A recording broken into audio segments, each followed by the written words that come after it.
गलातियों अध्याय 1 अभिवादन। पौलुस की ओर से, जो मनुष्यों की ओर से और मनुष्यों के द्वारा वरन यीशु मसीह और परमेश्वर पिता के द्वारा जिसने उसको मरे हुए में से जिलाया प्रेरित है, और सारे भाइयों की ओर से जो मेरे साथ है, गलातियों की कलीसियों के नाम। परमेश्वर पिता और हमारे प्रभु यीशु मसीह की ओर से तुम्हें अनुग्रह और शांति मिलती रहे। उसी ने अपने आप को हमारे पापों के लिए दे दिया ताकि हमारे परमेश्वर और पिता की इच्छा के अनुसार हमें इस वर्तमान बुरे संसार से छुड़ाएं। उसकी स्तुति और बड़ाई युगानुयुग होती रहे। आमीन। कोई दूसरा सुसमाचार नहीं। मुझे आश्चर्य होता है, जिसने तुम्हें मसीह के अनुग्रह में बुलाया उससे तुम इतनी जल्दी फिरकर और ही प्रकार के सुसमाचार की ओर झुकने लगे, परंतु वह दूसरा सुसमाचार है ही नहीं। पर बात यह है कि कितने ऐसे हैं जो तुम्हें घबरा देते हैं और मसीह के सुसमाचार को बिगाड़ना चाहते हैं।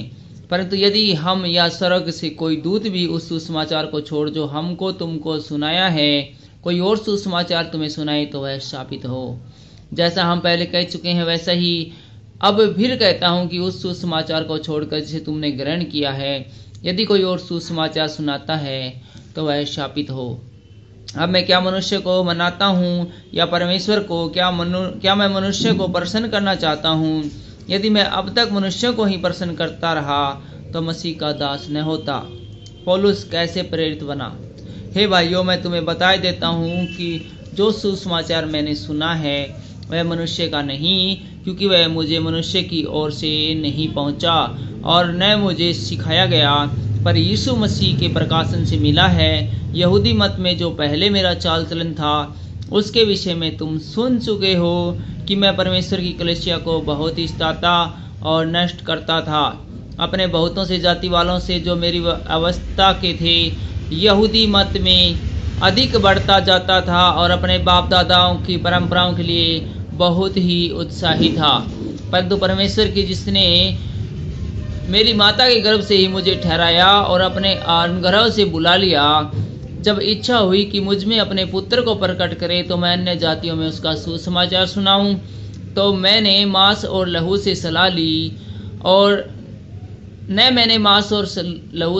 ली और न यरूशलेम को उनके पास गया जो मुझसे पहले प्रेरित थे, परंतु अरब को चला गया और फिर वहां से दमिश्क को लौट आया। फिर 3 वर्ष के बाद मैं कैफा से भेंट करने के लिए यरूशलेम में गया और उसके पास 15 दिन तक रहा। परंतु प्रभु के भाई याकूब को छोड़ और प्रेरितों में से किसी से न मिला। जो बातें मैं तुम्हें लिखता हूँ, देखो, परमेश्वर को उपस्थित जानकर कहता हूँ कि वे झूठी नहीं।